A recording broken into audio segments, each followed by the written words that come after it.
Good morning everyone, I am Irshad sir. Physics solution इस channel के अंदर फिर एक बार आपका बहुत बहुत स्वागत करता हूँ। तो आज हम हमारा लेक्चर नंबर 5 देखने वाले हैं, जिसमें हमने स्टार्ट किया था फिजिक्स का first chapter physical word and measurement, और उसमें आज हम स्टार्ट करने वाले हैं एरर्स इन द मेजरमेंट। तो आपको फिर एक बार मैं बता दूं, अगर आपने इसके पहले हमारे 4 लेक्चर नहीं देखे हैं तो एक बार जाकर देख लीजिए, मतलब आपको और अच्छे से समझ में आने वाला है। चलिए तो फिर कोई भी टाइम वेस्ट नहीं करते हुए स्टार्ट करते हैं। तो सबसे पहले हम समझने वाले हैं एरर्स इन मेजरमेंट के अंदर एरर क्या होता है। एरर मतलब होता है बेसिकली गलती, या फिर मैं उसको बोलूंगा मिस्टेक। क्या बोलूंगा? मिस्टेक। अभी हमारा चैप्टर का नाम है फिजिकल वर्ड एंड मेजरमेंट, मतलब इस चैप्टर में हमें क्या करना है? मेजरमेंट करना है। तो अभी आप लोगों को पता है, जब भी आप कोई मेजरमेंट करने वाले हैं, कोई भी मेजरमेंट हम जब करने वाले हैं, तो हमारे से वहां पे गलती होने की पॉसिबिलिटीज वहां पर है। तो नॉर्मली हम एरर्स को ऐसा डिफाइन करेंगे, it is the difference between true value and measure value. Error क्या है? आपके दो वैल्यू का क्या है? डिफरेंस है। यहाँ पर आपकी जो xt होने वाली है, ये रहेंगी आपकी ट्रू वैल्यू, या फिर उसको मैं एक्चुअल वैल्यू भी कह सकता हूं, और एक्सियम मेरी रहेंगी मेजर वैल्यू। ठीक है, मतलब मान लो आपके पास किसी ऑब्जेक्ट का मास है 30 केजी। कितना है? 30 केजी। तो ये हो गई उसकी ट्रू वैल्यू, और आपने उसकी वैल्यू मेजर की है 30.5 केजी। तो ये हो गई उसकी मेजर वैल्यू। अब इन दोनों का जो डिफरेंस है वो आने वाला है आपका 0.5, मतलब ये हो गया आपका एरर। तो एरर मतलब आपको ज्यादा कुछ सोचने की जरूरत नहीं है। जो आपकी ट्रू वैल्यू है और जो आपकी मेजर वैल्यू है, उनका आपको क्या लेना है? डिफरेंस लेना है। वही आपका क्या रहेगा? एरर। तो चलिए फिर एरर से स्टार्ट करते हुए आगे बढ़ते हैं। तो क्या है हमारे पास एरर? ट्रू वैल्यू और मेजर वैल्यू, उसका आपको क्या लेना है? डिफरेंस लेना है। उसको मैं कहने वाला हूं एरर। तो आज हम पहले कुछ थ्योरेटिकल एरर के बात करने वाले हैं, मतलब हम पढ़ेंगे टाइप्स ऑफ एरर। राइट, आज हम पढ़ेंगे पहले तो टाइप्स ऑफ एरर। तो उसमें हम पढ़ने वाले हैं सिस्टमैटिक एरर। कौन सा एरर? सिस्टमैटिक एरर, या फिर मैं उसको कह सकता हूं कंट्रोलेबल एरर। कौन सा एरर कहूंगा मैं उसको? Controllable error. ठीक है, अभी थोड़ा सा नाम में ही इसका मतलब आपको समझ में आ रहा होगा। पहला एरर हम कौन सा पढ़ने वाले हैं? सिस्टमैटिक एरर या फिर कंट्रोलेबल एरर। तो इस एरर के बारे में अगर आपको जानना है, तो सबसे पहला पॉइंट, इस एरर के कॉजेज हमें यहाँ पर पता रहेंगे। यहाँ पर हमें जो एरर पढ़ना है वो एरर है हमारा सिस्टमैटिक एरर। तो सिस्टमैटिक एरर मतलब ऐसा एरर, जो एरर हुआ है तो वो किस वजह से हुआ है, उसका रीजन क्या है, कॉज क्या है, ये आपको पता रहेगा। ऐसा एरर मतलब कौन सा एरर? Systematic error. मतलब आपको पता है गलती कहाँ पर हुई है, एरर कहाँ पर हुआ है, ये आपको यहाँ पर पता चलने वाला है। ऐसा एरर है आपका सिस्टमैटिक एरर। अगर आपको गलती पता है तो आप सुधार सकते हो, ठीक कर सकते हो, इसलिए हम उसको बोलेंगे कंट्रोलेबल एरर। मतलब इसको आप कंट्रोल खुद कर सकते हैं, इसलिए इसका नाम गिरा है कंट्रोलेबल एरर। ओके, ठीक है। तो यहाँ पर पहला पॉइंट क्या समझना है हमें? यहाँ पर हमें कॉजेस पता रहने वाले हैं। तो इसमें क्या दिया है? ये जो एरर है आपका, ये या तो आपका पॉजिटिव रहेगा या फिर नेगेटिव रहेगा। ये हमारा नेक्स्ट पॉइंट। कॉजेस आपको पता रहेंगे। सेकेंड पॉइंट मैंने क्या बताया? ये एक तो पॉजिटिव रहेगा या फिर नेगेटिव रहेगा। और जब आपको कॉजेस पता है तो ये एरर को आप क्या कर सकते हो? मिनिमाइज कर सकते हो। राइट, तो इस एरर में आपको कॉजेस पता है, इसलिए हम इसको क्या कर सकते हैं? मिनिमाइज कर सकते हैं, कम कर सकते हैं। राइट, तो फिर यहाँ पर सिस्टमैटिक एरर को हम अगेन क्लासिफाई करने वाले हैं 3 टाइप्स में। Classification of systematic error. Systematic error को हम फिर से क्लासिफाई करने वाले 3 टाइप्स के अंदर, उसमें पहला आता है आपका इंस्ट्रूमेंटल एरर। कौन सा एरर आता है? Instrumental error. ठीक है, तो आज हम एरर्स इन द मेजरमेंट पढ़ रहे हैं, सॉरी। और उसके अंदर एरर्स मतलब क्या है, मिस्टेक, मतलब मेजरमेंट करते समय जो मिस्टेक हम करेंगे तो हमने उसको कैसा डिफाइन किया, जो ट्रू वैल्यू रहेंगी और जो मेजर वैल्यू रहेंगी उनका डिफरेंस मतलब क्या है आपका एरर। तो एरर में हमने टाइप शुरू किए, तो पहला हम स्टडी कर रहे हैं सिस्टमैटिक एरर या फिर कंट्रोलेबल एरर। तो इस एरर को हमने क्या देखा, यहाँ पर आपको कॉजेस पता रहेंगे, क्या एरर किस वजह से हुआ है, उसको हम बोलते हैं सिस्टमैटिक एरर। तो फिर ये एरर या तो पॉजिटिव रहेगा या फिर निगेटिव रहेगा, और इसमें पता रहने की वजह से हम उसका मिनिमाइज आसानी से कर सकते हैं, मतलब एरर कम किया जा सकता है। तो सिस्टमैटिक एरर में भी हम क्लासिफिकेशन देख रहे हैं। तो इंस्ट्रूमेंटल एरर मतलब नाम में ही इसका मतलब है, तो this error are due to imperfect design, manufacture और मिसयूज मेजरिंग इंस्ट्रूमेंट। ठीक है, तो अब इंस्ट्रूमेंटल एरर मतलब इंस्ट्रूमेंट से रिलेटेड है, मतलब कोई इंस्ट्रूमेंट को आपने परफेक्ट डिजाइन नहीं किया है। ओके, कोई इंस्ट्रूमेंट को अगर हमने परफेक्ट डिजाइन नहीं किया है तो आपका कौन सा एरर आ सकता है, इंस्ट्रूमेंटल एरर। या फिर हमने, हाँ, इसमें तो हम इतना ही कह सकते हैं, अगर हमने इंस्ट्रूमेंट को परफेक्ट डिजाइन नहीं किया है, परफेक्ट बनाया ही नहीं है कंपनी ने या फिर हमने, तो उस वजह से जो एरर आएगा वो आएगा आपका इंस्ट्रूमेंटल एरर। तो इस एरर को अगर हमें रिड्यूस करना है तो क्या करना पड़ेगा, हमें डिजाइन परफेक्ट करना है। ज्यादा कुछ करने की जरूरत है क्या, नहीं। जो इंस्ट्रूमेंट हमने अच्छे से बनाया नहीं है उसको हमने अच्छा बनाना है, प्रॉपर क्वालिटी इंस्ट्रूमेंट हमको क्या करना है, बनाना है।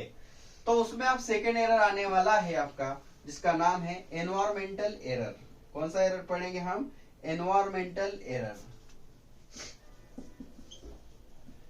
Environmental error. अब इन्वायरमेंटल एरर मतलब क्या है, ये एरर जो होने वाला है जब हमारे इन्वायरमेंट में कुछ चेंज होने वाले हैं, उसके वजह से जो एरर आने वाला है उसको हम बोलते हैं इन्वायरमेंटल एरर। अब इन्वायरमेंट में कौन से चेंजेस आते हैं, देखते हैं हम। कभी टेम्परेचर चेंज होता है, कभी प्रेशर चेंज हो गया, या मान लो कुछ डस्ट आ गई है, ठीक है, या फिर कुछ ह्यूमिडिटी का चेंज हो चुका है। तो ये जो एरर है इसको हम बोलने वाले हैं इन्वायरमेंटल एरर। मतलब इन्वायरमेंट की जो कंडीशन चेंज होने वाली है, इन्वायरमेंट की जो कंडीशन चेंज होने वाली है, उस एरर को बोलेंगे हम इन्वायरमेंटल एरर। ठीक है, जैसा कि टेम्परेचर हो गया, प्रेशर हो गया, डस्ट हो गया, ह्यूमिडिटी हो गया, तो इन्वायरमेंट में ये सारी चीजें आपकी क्या होने वाली है, चेंज होने वाली है। उस वजह से जो एरर आएगा वो आएगा आपका इन्वायरमेंटल एरर। नेक्स्ट एरर में हम देखते हैं, ये है हमारा ऑब्जर्वेशनल एरर। कौन सा एरर है हमारा, ऑब्जर्वेशनल एरर। नाम में ही आपको पता चल गया होगा। अब इस एरर के अंदर क्या होने वाला है, अगर हमने प्रॉपर ऑब्जर्वेशन किया नहीं, मतलब मान लो आपको किसी स्कूल के अंदर कुछ बच्चे बैठे हैं और वो आपको काउंट करने को लगा है, और मान लो 200 बच्चे अगर क्लास में बैठे हैं और आपने काउंट किया 1 2 3 4 ऐसे करते करते आपने अगर काउंट किया, तो अगर आपने प्रॉपर वे से उसको काउंट नहीं किया तो उस ऑब्जर्वेशन में या फिर उस मेजरमेंट में आप कुछ ना कुछ गलती करने वाले हैं। तो उस काइंड का जो एरर है, उस टाइप का जो एरर है, वो है आपका ऑब्जर्वेशनल एरर। या फिर मान लो कुछ इंस्ट्रूमेंट के आपको रीडिंग लेना है, कुछ इंस्ट्रूमेंट के हेल्प से आपको रीडिंग लेना है, आपको कुछ मास काउंट करना है वेट मशीन के हेल्प से, और आपने अगर उस वेट मशीन की सेटिंग अगर प्रॉपर की नहीं, इम्प्रॉपर सेटिंग आपने की, मतलब मान लो हम कभी दुकान में जाते हैं खरीदी करने के लिए, शुगर अगर हम खरीदी कर रहे हैं 1 kg 2 kg, तो जो शॉपकीपर होता है वो इंस्ट्रूमेंट को क्या करता है, जीरो के ऊपर क्या करता है, सेट करता है, और आप भी वो बहुत अच्छे से देखते हैं उन्होंने सेट किया क्या नहीं किया, नहीं तो आपको फिर घर पे फटके मिलने वाले हैं। तो इस तरह से आपको इंस्ट्रूमेंट की सेटिंग प्रॉपर है कि नहीं है वो भी देखना है। अगर इम्प्रॉपर सेटिंग है, मतलब इंस्ट्रूमेंट पहले से ही नॉट जीरो पे अगर सेट है, तो वहां पर फिर से आपका एरर आने वाला है, जो है आपका ऑब्जर्वेशनल एरर। तो आपको अच्छे से ऑब्जर्वेशन करना है, और ऑब्जर्वेशन करके आपको इस एरर को क्या करना है, मिनिमाइज करना है। तो ये तीनों भी एरर में एक चीज कॉमन थी, हमें कॉजेस पता थे, और इस एरर को कॉजेस पता होने की वजह से हम कंट्रोल कर सकते हैं, कम कर सकते हैं। इसलिए बोल रहा हूं, इसलिए इस एरर को हमने कहना है सिस्टमैटिक एरर। ठीक है, तो अभी आगे बढ़ते हैं। हमारा नेक्स्ट जो एरर है वो है आपका रैंडम एरर।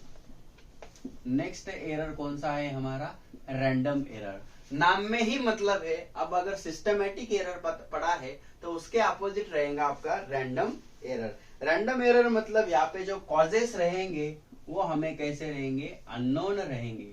कॉजेस आपको यहाँ पे पता नहीं रहेंगे, तो इसलिए इस एरर को बोलेंगे हम रैंडम एरर। अभी रैंडम एरर मतलब क्या, कुछ भी हो सकता है। ये एरर जो है इनरेगुलरली अकर होने वाला है, वेरिएबल रहने वाला है, मतलब कब कौन सा एरर आ जाए इसका हमें पता रहेगा नहीं। हम सरप्राइजली होने वाले हैं, मतलब ऐसी कुछ गलती इंस्ट्रूमेंट में आ गई, कुछ मेजरमेंट में ऐसी कुछ गलतियां आ गई जो नहीं आनी चाहिए थी, रैंडमली आ गई, उसका कुछ फिक्स टाइम इंटरवल नहीं था, मतलब हमें कॉजेस पता नहीं थे। ऐसा एरर आपको कौन सा एरर है, अननोन एरर। तो अननोन रैंडम एरर। तो फिर यहाँ पर हमें कॉजेस पता नहीं है, तो इसको मिनिमाइज करना ज्यादा इजी नहीं है, मतलब बहुत ही ज्यादा डिफिकल्ट है। तो हम इस केस में क्या करते हैं, देखो एक पर्सन जो है कुछ repeat same observation same condition में कर रहा है, he may get different reading in different times. जैसे कि मान लो कोई पर्सन है और उन्होंने क्या किया, कुछ रीडिंग्स ली है, लेकिन जो रीडिंग्स है वो रिपीटेड रीडिंग्स है। कैसे रीडिंग है, रिपीटेड। अब अगर कोई पर्सन कोई वैल्यू अगर काउंट करता है, मतलब मान लो एक रॉड है और उसकी लेंथ है 2.1 सेंटीमीटर। अब इस पर्सन ने इसके कुछ रीडिंग लिए 2.1, 2.1, 2, 1.9, 2। तो बहुत सारे जब रीडिंग पर्सन लेने वाला है, तो रिपीटेड काम जब हम करते बार बार हम एक ही काम जब कर रहे हैं, तब वहां पर पॉसिबिलिटीज है कि हमारा जो एरर आने वाला है वो कौन सा एरर आने वाला है, रैंडम एरर। तो रिपीटेड रैंडम एरर को अगर हमें मिनिमाइज करना है तो उसका एक ही तरीका है, जब हम कोई भी रिपीटेड रीडिंग लेने वाले हैं तो रिपीटेड रीडिंग में जो वैल्यू हमारी बहुत बार रिपीट हो रही है उस वैल्यू को हम सही वैल्यू मानेंगे और उस तरह से इस एरर को हम क्या करेंगे, मिनिमाइज करेंगे। तो बच्चों आज के हमने हमारे इस लेक्चर में एरर इन मेजरमेंट में जो थ्योरेटिकल एरर आपको है वो आपको यहाँ पे समझाने की एक कोशिश की है। वैसा तो आपको इस एरर के ऊपर कोई क्वेश्चन आने वाला नहीं है, आपको जिस पर क्वेश्चन आएगा वो रहेगा आपका मैथमेटिकल एरर।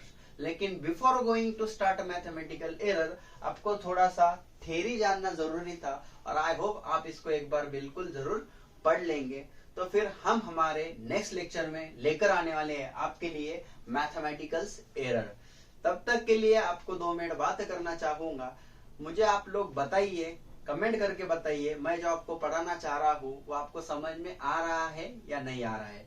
बच्चों हमारे क्या प्लान्स रहने वाले हैं ये मैं आपको बता दूं। हम हमारा पूरा जो फर्स्ट चैप्टर है 10 लेक्चर के अंदर कवर करने वाले हैं, जिसमें हमारे पहले 7 लेक्चर में पूरा टॉपिक कवर हम करने वाले हैं, और आगे के 2 या 3-4 लेक्चर रहेंगे उसमें हम कम से कम हर एक चैप्टर के ऊपर आपका 100 MCQs हम आपको सॉल्व करके देने की यहाँ पर क्या करेंगे, कोशिश करेंगे। मतलब आपको नीट के लिए और सीईटी के लिए और बोर्ड के लिए उसकी बहुत ही ज्यादा हेल्प होने वाली है। तो आई होप आपको सब समझ में आ रहा है और सभी लोग चैनल को रेगुलरली देख रहे हैं, कंटिन्यू देख रहे हैं, और मैं आशा करूंगा आपको समझ में आ रहा है। बस आप लोगों का प्यार यहाँ पर जरूरी है। तो आप लोग हमारे ये फिजिक्स सॉल्यूशन चैनल को लाइक करना मत भूलिए, शेयर करना मत भूलिए और सब्सक्राइब करना भी मत भूलिए। और आपके कुछ भी अगर प्रॉब्लम्स है, डाउट्स है, तो कमेंट सेक्शन में या फिर डिस्क्रिप्शन के अंदर मेरा नंबर आपको मिलेगा, आप मुझे व्हाट्सएप करके आपके डाउट्स भी भेज सकते हैं, मैं आपको वो समझाने की पूरी कोशिश करूंगा। तो फिर हम आज के लेक्चर के लिए यहीं पे रुकते हैं, फिर एक बार मिलेंगे। Have a nice day, thank you.